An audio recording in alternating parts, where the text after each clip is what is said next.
Argentina's break with the past. Rich as an Argentine.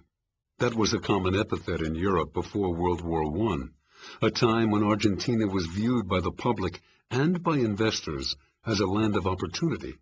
Like Australia, Canada, and the United States, Argentina was a resource-rich nation, a favorite destination for both European emigrants and European capital. Buenos Aires was a gracious city with a European feel, hub of a first-rate British-built and financed railway network, which gathered the wheat and meat of the pampas for export to the world. Linked by trade and investment to the global economy, by telegraph cable to the world capital market, Argentina was a member in good standing of the pre-war international system. True, even then Argentina had a certain tendency, now and then, to print too much money and to get into difficulties servicing its foreign debt. But then, so did the United States.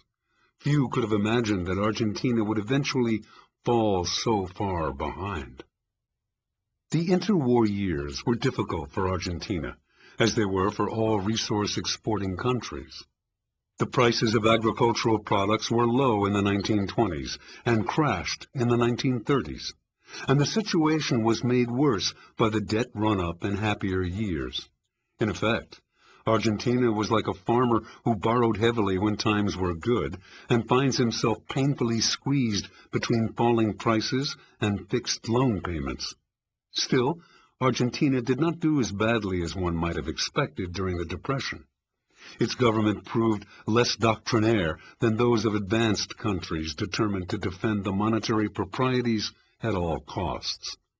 Thanks to a devalued peso, controls on capital flight, and a moratorium on debt repayment, Argentina was actually able to achieve a reasonably strong recovery after 1932. Indeed, by 1934, Europeans were once again emigrating to Argentina because they had a better prospect of finding jobs there than at home. But the success of heterodox policies during the Depression helped establish governing habits that proved increasingly destructive as time went by. Emergency controls on foreign exchange became a nightmarishly complex set of regulations that discouraged enterprise and fostered corruption. Temporary limitations on imports became permanent barriers behind which astonishingly inefficient industries survived. Nationalized enterprises became sinks for public funds, employing hundreds of thousands of people, yet failing to deliver essential services. And deficit spending repeatedly ran amok, leading to ever more disruptive bouts of inflation. In the 1980s, things went from bad to worse. After the debacle of the Falklands War in 1982, Argentina's military government had stepped down, and the civilian government of Raúl Alfonsín took power with the promise of economic revitalization. But the Latin American debt crisis struck Argentina as hard as the rest of the region, and Alfonsín's attempt to stabilize prices by introducing a new currency, the austral, failed dismally. By 1989, the nation was suffering from true hyperinflation, with prices rising at an annual rate of 3,000%. The victor in the 1989 election was Carlos Menem, the Peronist, that is, the candidate of the party founded by Juan Perón, whose nationalistic and protectionist policies had done more than anything else to turn Argentina into a third-world nation. But Menem, it turned out, was prepared to do an economic version of Nixon's trip to China.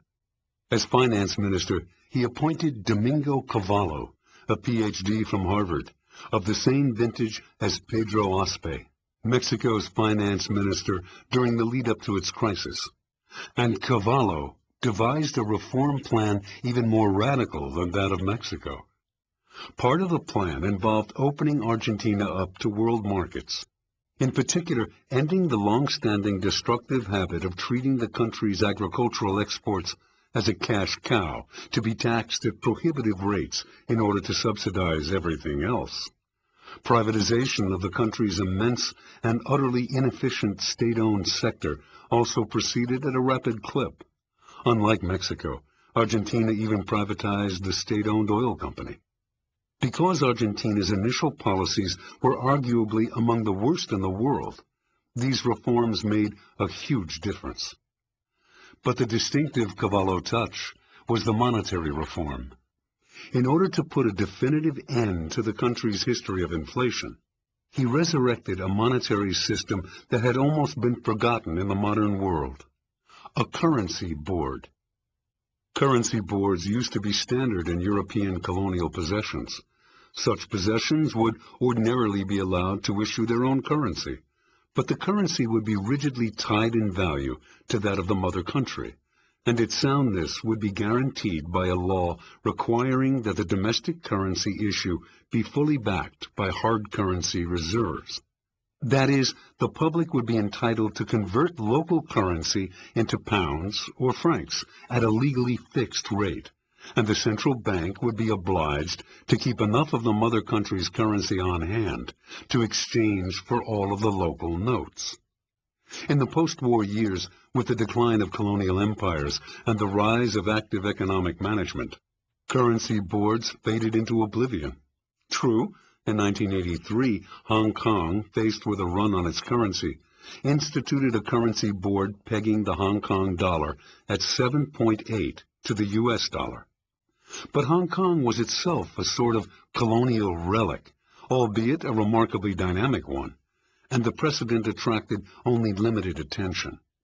Argentina's need for credibility, however, was desperate, and so Cavallo reached into the past. The ill-starred Austro was replaced with a born-again peso, and this new peso was set at a permanently fixed exchange rate of 1 peso, $1, with every peso in circulation backed by $1 of reserves.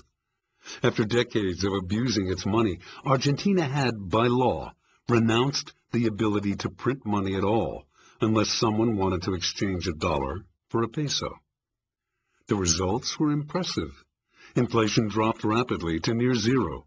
Like Mexico, Argentina negotiated a Brady deal and was rewarded with a resumption of capital inflow, though not on the same scale. And the real economy perked up dramatically.